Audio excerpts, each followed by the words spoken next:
Saudi अरब में मुकीम गैर मुल्कियों के लिए बहुत बड़ी खुशखबरी आ गई है। अब कोई भी शख्स जो अपने मुल्क जाना चाहता है और उसका इकामा एक्सपायर हो या इकामा वैलिड हो, शिरका बंद हो, मुसस्सा बंद हो या कफील छुट्टी ना लगा रहा हो या कोई भी मसला हो, तो आप हमारे साथ रब्ता करें। हम इंशाअल्लाह आपको 3 दिन के अंदर अंदर एम्बेसी के जरिए आपका खरूज लगाकर आपको आपके मुल्क वापस भेज देंगे। कोई भी इंडियन, पाकिस्तानी, नेपालियन, बांग्लादेशी, श्रीलंकन या किसी भी मुल्क का हो, वो आसानी से बगैर किसी परेशानी के अपने मुल्क वापस जा सकता है। जी हाँ, स्क्रीन पर आपके सामने जो नंबर शो हो रहा है, इस पर आप कांटेक्ट करें। इंशाअल्लाह 3 दिन के अंदर अंदर आपको आपके मुल्क वापस भेज दिया जाएगा। मतलूब केस वाले रब्ता ना करें। शुक्रिया। अस्सलाम वालेकुम दोस्तों, छोटी सी वीडियो, छोटी सी अपडेट के साथ आप सभी दोस्तों की खिदमत में हाजिर हूँ। आज की इस वीडियो को लाजम से लाजम देते रहे, स्पेशली वो हजरात जो कि फेसबुक वगैरह, व्हाट्सएप वगैरह यूज़ करते हैं, जो कि बगैर जांच किए किसी भी न्यूज़ को आगे से आगे शेयर करते रहते हैं, पोस्टर वगैरह करते रहते हैं। तो बराए मेहरबानी वो हजरात आज की इस वीडियो को लाजम से लाजम देखते रहें, क्योंकि जैसे कि आपको मालूम है कि चाइना में कोरोना वायरस फैल चुका है। तो काफ़ी ज़्यादा ऐसे गैर मुल्की हैं जो कि सऊदी अरेबिया में रहते हैं,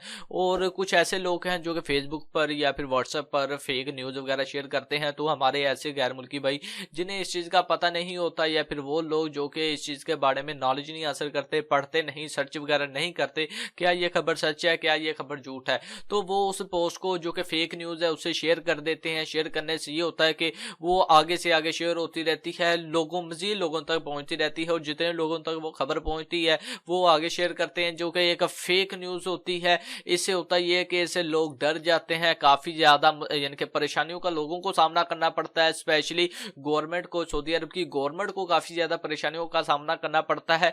तो जो यूट्यूब है, यूट्यूब पर तो काफ़ी हद तक कंट्रोल हो जाता है, क्योंकि सऊदी अरब की गवर्नमेंट के साथ यानी कि यूट्यूब की टीम वगैरह अटैच होती है। वो कि हर ममालिक की टीम, यानी कि हर ममालिक के जितने भी मुल्क हैं वो सभी यूट्यूब की टीम के साथ अटैच होते हैं। तो यूट्यूब से वीडियो रिमूव हो जाती है, कॉपीराइट स्ट्राइक वगैरह चली जाती है। लेकिन वो लोग जो कि व्हाट्सएप और फेसबुक के जरिए फेक न्यूज़ शेयर कर रहे हैं, उनके हवाले से जवाजात ने बहुत ही इंपॉर्टेंट अपडेट जारी की है। तो जवाजात ने यह ऐलान किया है कि ऐसा कोई शख्स जो कि फेसबुक पर कोई फेक न्यूज़ शेयर कर रहा है, या फिर व्हाट्सएप पर स्टेटस वगैरह लगा रहा है, या फिर शेयर वगैरह कर रहा है, तो इन दिस केस, इस हाल में तो उस गैर मुल्की को या फिर उस शहरी को जो कि सऊदी अरेबिया का शहरी जो कि सऊदी, अगर वो फेक न्यूज़ शेयर करता है, इन दिस केस उसे 3 मिलियन रियाल का जुर्माना हो सकता है। अब 3 मिलियन रियाल बनते हैं जी पाकिस्तानी 30 लाख रियाल का जुर्माना हो सकता है, और 5 साल की कैद हो सकती है।